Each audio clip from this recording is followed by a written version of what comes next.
Now at 4, cracking down on school threats. We're hearing from Marion County's prosecutor about the alarming rise and the repercussions. Sunshine, warm temperatures, the heat streak continues before it breaks. We have the latest timeline and chance of rain in the forecast.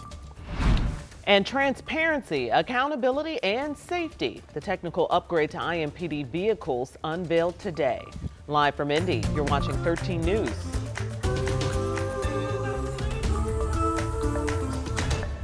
Good afternoon. Thanks for joining us today at 4 o'clock. Right now, the Marion County prosecutor says his office is dealing with an unprecedented number of cases involving school threats. Ryan Mears says he has filed criminal charges against 9 students in just the past 2 weeks for separate threats at schools across Indianapolis. And he spoke with our Rich Nye about it. And Rich is here now with your first look at your conversation with him today, Rich. Yeah, the prosecutor very eager to talk about this. Ryan Mears says that school threats are a growing problem that lawmakers need to address with tougher penalties. We know of students arrested at Warren Central and Perry Meridian high schools for school threats. But Marion County prosecutor Ryan Mears says his office has filed charges against 9 students in 9 separate incidents at schools all over Indianapolis. These cases are almost all level 6 felony intimidation charges, the lowest level felony, with no potential for adult court. Certainly, we think it would be appropriate for there to be a level 5 felony charge and greater ability for us as a prosecutor's office to file these charges against people as adults. One of the considerations that you have to make is just the incredible impact it has on the school, that it has on the parents, that it has on law enforcement and the resources that are devoted to addressing these issues. The students charged are as young as 12 years old. Mears believes Indiana needs penalties specifically for school threats. When you look at the disruption that that causes, it makes sense to have a specific statute that says if you commit this offense, the punishments are going to be drastic, because if you do that, we can deter this type of behavior from occurring. Mears says the threats are being made online and in the classroom and hallways. Social media often helps law enforcement track down the source of a threat. The other thing that social media does, it very much spreads that initial threat. I just heard so-and-so say something, and then it gets, spreads like wildfire on social media from one student to another. And so that has, I think, certainly helped law enforcement and schools become more aware when these threats are actually taking place. And Mears stresses that the penalties need to be more severe because the disruption at school and the community is so severe. Whether you've got a lockdown or an evacuation or just parents keeping their students home out of fear, effectively a school day is lost when you have one of these school threats. Such a significant ripple effect. I'm sure we're going to hear more about this in the State House coming up in January. All right, Rich, thank you so much. We have more news to report. 5 people, including 2 children, are hurt in a 3-car crash on Indy's northwest side. Happened just before 1 o'clock at the intersection of North High School Road and West 46th Street. Medics took all 5 to a nearby hospital. Obviously, I was in my garage and heard like a loud bang, and so when I came out here, that's when I seen what was going on, and it was just police officers everywhere. It was a lot, honestly. And then I walked down here to like the end of where the pole was at, and then I seen people getting on the stretcher and everything. So far, there's no word on what caused the crash. Officials say this section of North High School Road will be closed for the next couple hours. The man charged with 2 rapes within a week in Bloomington made his first court appearance today. Noah Apgar from Greenwood is charged with 5 counts of rape and 1 count each of strangulation and confinement. The latest alleged attack happened at a fraternity house on the IU campus on Friday. Police say that report prompted another alleged victim to come forward. The Indianapolis FOP is calling for backup plans as IMPD deals with a major officer shortage. A historic shortage. They say the department needs to prepare to avoid what they call a state of emergency. Now, as we've told you, Metro Police say they've reached the lowest staffing in department history. They're about 300 officers short of being fully staffed. The FOP held a news conference today about it. We're going to have details of what happened, what they're calling for, what they'd like to see change coming up on 13 News at 5. Metro Police also want to beef up technology to help with investigations, and today they did just that. In addition to body-worn cameras and license plate readers, police now have in-car cameras. Our Marion County reporter Lauren Kostick got a look at how this new set of eyes will be used.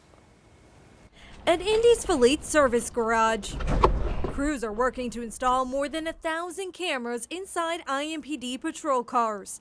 It's part of a new investment from the city to beef up the department's transparency and accountability. Both our police officers and our community members must be held accountable for their actions if we are to guarantee the safety of everyone. Around 700 cars will receive 2 cameras, one positioned in the front facing out and the other facing the back seat. And as of today, we have installed more than 200, and we continue each and every day adding to that number. Coming up at 5, we look at how much this is costing the city and the key incidents IMPD hopes to utilize these new tools. In Indianapolis, Lauren Kostick, 13 News. And the initial rollout of these cameras will prioritize traffic in district cars, since those cars have the highest interaction rates with the community. All right, let's talk about the weather on this Wednesday afternoon. We've made it to the middle part of the week. And wow, that picture looks a little different for the first time in, 5 days? What We do got you some see? clouds. This is what happens when you have clouds. We've got a few clouds in the sky. Well, just enough to make it interesting. Yeah. It's not nowhere near gray. We're still seeing so much sun. I know, yes, but when it's been as I mean, sunny it's as been it's just been, beautiful. I actually do have some cloud cover to show you. Okay. guys. Okay. Putting me to work today. Can you add some rain? We need it. Hey, hang tight. All right. Hang tight. We may have something brewing here. We'll talk about it. Just put out a blog. If you got our free mobile app or if you're online, you can check it out. Temperatures as expected. Right back where we've been for the last several days. Upper 80s, close to 90 degrees here. Yes, take a look. Cloud cover, especially over the eastern third of the state here. Where there's a little bit low level moisture. This is all from that system we showed you the last couple of days. Has brought the flooding rain to parts of the Carolinas.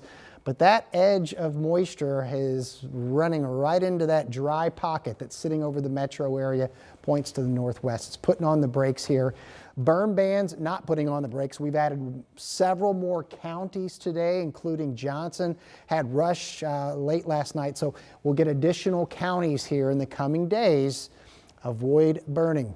You can see the toll that this dry air is taking. This is our camera there in Tipton. You can see how brown the grass is. Similar situation in Brown County, where there is a little more of that cloud cover that we're talking about, but it's way more bark than bite. We don't expect any rain today. It's going to be a pleasantly warm evening because it's not overly humid for most. Temperatures dropping down into the 70s by as early as 9 o'clock. We are now at 12 straight days without rainfall. This is the rain for the month in Indianapolis. One day back on the 6th of the month here.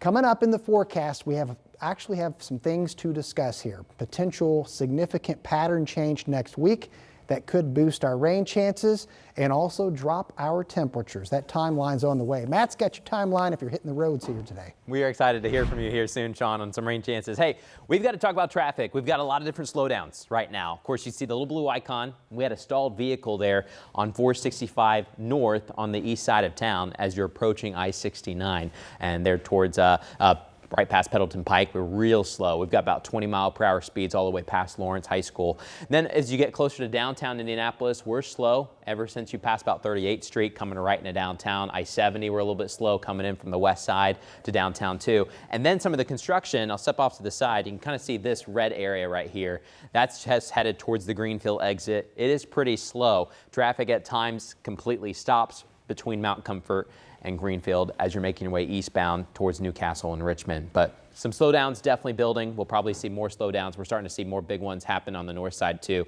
We'll have more updates on traffic speeds and delays here in just about 10 to 15 minutes. All right, Matt, thank you so much. And it was a sad day of reflection today for the Richmond Police Department. Today marks 2 years since Officer Sierra Burton passed away, weeks after she was shot in the line of duty. The department posted a statement on Facebook today, and they say in the last 2 years, there has not been a day the community did not feel her absence.